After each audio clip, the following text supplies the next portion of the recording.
Thank you, Mr. President. Mr. President, as Commissioner Wallström's research presented to one of our committees last week has revealed, there is at least as much a communication crisis in the European Union as a constitutional crisis.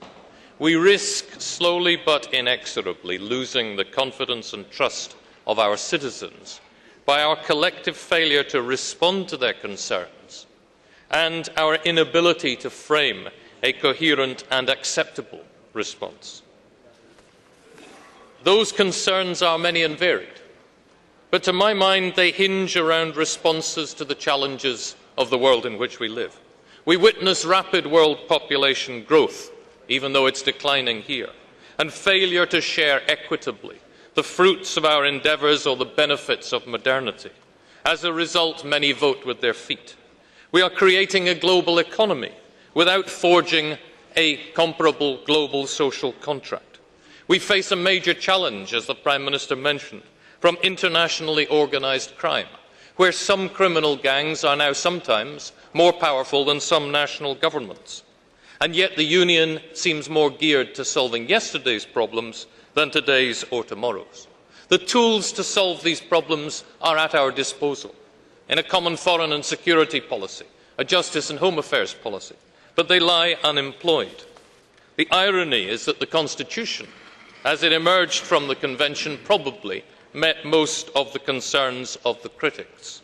Unfortunately, Europe's political class, and we all share responsibility here, failed to explain this. We left open the field to the Constitution's detractors, and there's little sign yet that France will have a more serene or informed debate on its place in Europe in the run-up to next May's elections, or that the Netherlands, coming out of its elections last week, has really made up its mind. It would be too easy to conclude that the victory for the anti-European parties is confirmation that we got it wrong. But we need the Prime Ministers of those two countries coming here to explain to us how they see the way forward. In Poland, there is denial, and from across the English Channel, an eerie silence reflecting relief and embarrassment in near equal measure. President, I hope the Germans can get the debate relaunched. I applaud Angela Merkel's determination to do this, but I suspect she will find it extremely difficult in the time of their presidency. And this is where the role of Ireland, not only because of the role you played, Prime Minister, in the Constitutional Convention, or your experience of adverse referenda, but the role of Ireland in looking for what you called a return to the balance and the substance of the Constitutional Treaty, in working together with Portugal and Slovenia, can be so important. Go out and build a coalition of the smaller countries who know how important it is to respond to the challenges of globalisation. Go out and build a coalition of the political forces which, in response to the challenges of globalisation, recognise that we need to keep the drawbridge down rather than pull the drawbridge up.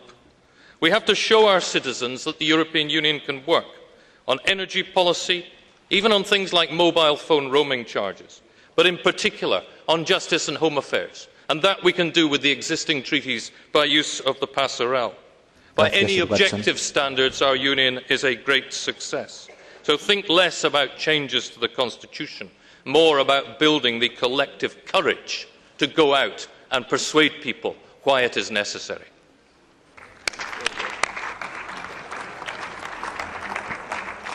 Gracias, señor Watson.